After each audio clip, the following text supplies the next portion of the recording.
India त्योहारों का देश है। हर त्योहार की एक कहानी होती है। ऐसा ही एक त्योहार है नाग पंचमी। ये दिन सांपों को समर्पित है। इस दिन लोग सांपों की पूजा करते हैं, उन्हें दूध, फूल और मिठाई चढ़ाते हैं। नाग पंचमी श्रावण महीने के शुक्ल पक्ष के 5वें दिन आती है, जो जुलाई या अगस्त में होता है। ये हमें प्रकृति से हमारे जुड़ाव की याद दिलाता है। सांप, जिनसे अक्सर डर लगता है, उनकी पूजा भी की जाती है। उन्हें शक्तिशाली माना जाता है। नाग पंचमी सिर्फ डर के बारे में नहीं है, ये समझ के बारे में है। प्रकृति के नाजुक संतुलन का सम्मान करने के बारे में है। ये सभी जीवों की भूमिका को समझने के बारे में है। ये हमें साथ रहना सिखाता है। हिंदू मिथोलॉजी में सांपों के बारे में बहुत सारी कहानियां हैं। ऐसी ही एक कहानी है आस्तिक मुनि की। मैं एक ऋषि था जिसने सांपों को एक विशाल यज्ञ से बचाया था। मेरी कहानी कंपैशन का महत्व बताती है। एक और पॉपुलर कहानी है भगवान कृष्ण और कालिया नाग की। कालिया एक जहरीला सांप था। उसने यमुना नदी को जहरीला बना दिया था। मैंने कालिया को वश में किया था। मैं उसके फनों पर नाचा था। ये कहानी हमें अपने अंदर की नेगेटिविटी को कंट्रोल करने के बारे में बताती है। सांपों को अक्सर शिव जी के साथ जोड़ा जाता है। शिव जी अपने गले में सांप धारण करते हैं। ये जीवन और मृत्यु के चक्र को दर्शाता है। ये दिखाता है कि शिव जी दोनों से परे हैं। नाग पंचमी का बहुत महत्व है।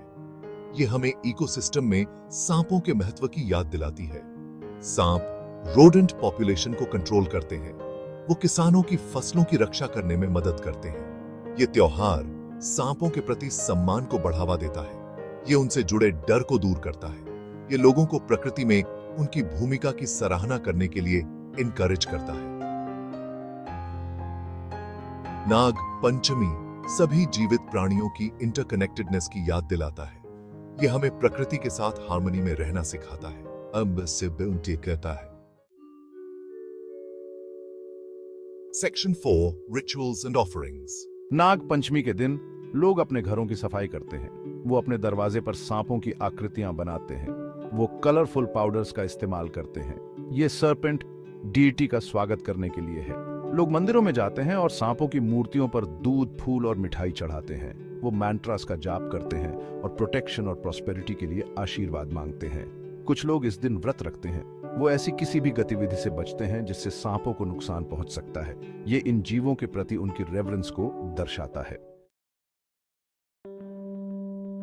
Section 5 Dispelling myths. Snakes are not evil. सांपों को अक्सर मिसअंडरस्टूड किया जाता है। उनसे डर लगता है। उनके आसपास कई मिथ्स हैं। एक आम मिथ ये है कि सांप ईविल होते हैं। वो नहीं है। वो बस सरवाइव करने की कोशिश कर रहे जीव हैं। सांप तभी हमला करते हैं जब उन्हें खतरा महसूस होता है। उन्हें स्पेस देना जरूरी है। हमें सांपों के बारे में खुद को एजुकेट करना चाहिए। नॉलेज डर को दूर करता है। नाग पंचमी सांपों के बारे में जानने का एक अवसर है। ये उनकी सुंदरता और ग्रेस की सराहना करने का समय है।